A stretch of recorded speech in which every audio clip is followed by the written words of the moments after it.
Imagine waking up one day and realizing you don't feel like yourself anymore. Your body is heavier, your mind is foggier, your energy is lower than you remember. And yet, something in you still knows who you are. My name is John Sutherland.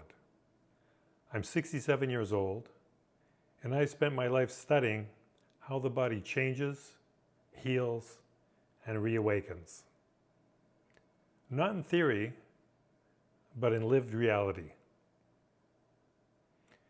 Most people think aging is something that just happens to us.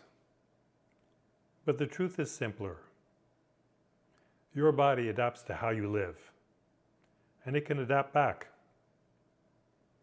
If you've been feeling stiff or slow or disconnected from your strength, it doesn't mean you're breaking down.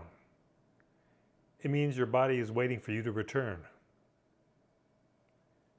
This channel is about remembering how to be human again. How to move with ease, how to breathe fully, how to feel like you belong in your own skin.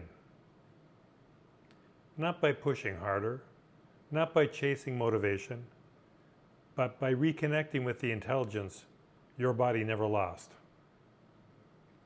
If something in you is waking up right now, you're in the right place. Subscribe. Come with me. Your body is ready to come home.